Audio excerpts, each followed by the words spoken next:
This will be somewhat of an unusual money video. I am a medical doctor and I am currently specializing in psychotherapy. So, why in the world would I be talking about money?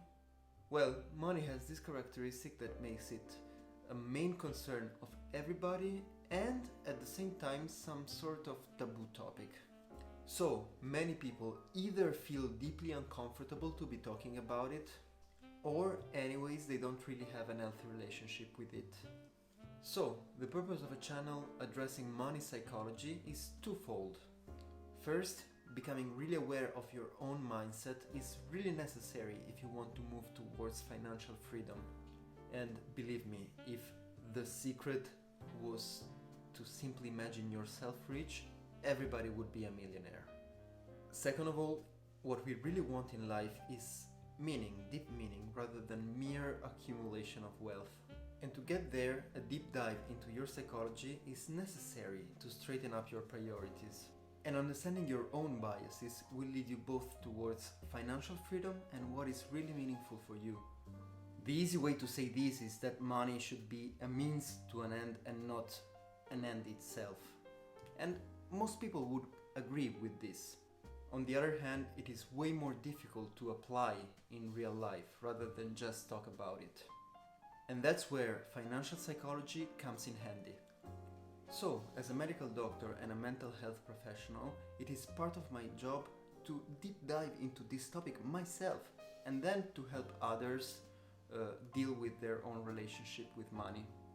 I have the certainty that it can help countless people to improve their life conditions, get closer to financial freedom, and at the same time learn the relationship between money and happiness and how to derive true meaning from life. An unhealthy relationship with money, on the other hand, can easily disrupt all of this. Doctor, I really want to become a billionaire.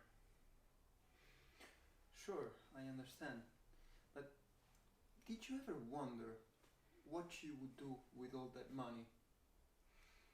By the way, the first step we can make in order to understand this is to look at some data about the actual relationship between money and perceived happiness.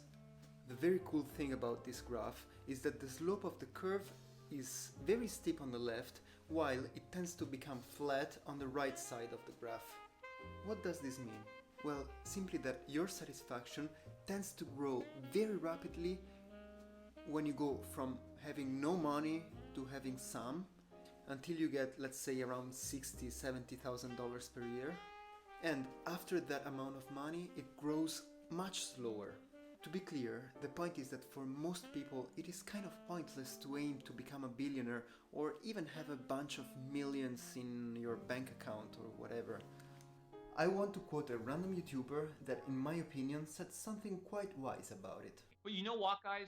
It's not mutually exclusive, and you don't have to make tens of millions of dollars. Most people aren't necessarily needing or wanting to have to make tens of millions of dollars. If they can make $1 million over 20 years, 10 or 20 years, that is a huge game changer for their life. And I truly believe that time beats effort, meaning just having your money in the market and having it sit there for a long amount of time, that is the most important thing. So most people should actually be looking for a game changer in life.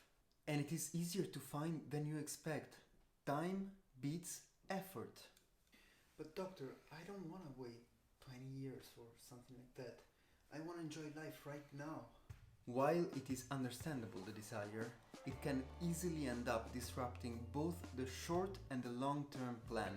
Let's say, if you threw all your life savings on GME stocks, it is way more likely that you lost most of it rather than turn it into a fortune. Though, the stories we hear are about the few people who became rich overnight, rather than the plenty ones who became poor overnight. Let's make it clear, that doesn't mean that you should only play the safe game all the time though. If you invest, let's say, 5% of your money in highly speculative stocks, you can still keep up a huge chance for the short term without disrupting the long-term plan. Financial literacy, luckily, is becoming more and more common, also thanks to many creators working on this topic. Nowadays there are basically for any niches in the financial space, but they all have a financial background. That is their competence, their goal, their life, basically, all of it. Instead, having a medical, scientific background, I have an angle that I haven't seen in any other creators. I look at it first of all from a mental health perspective.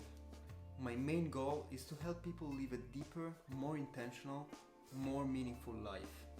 Learning to understand your psychology helps you to make better decisions, avoid reactions based on emotional response, and get to financial freedom.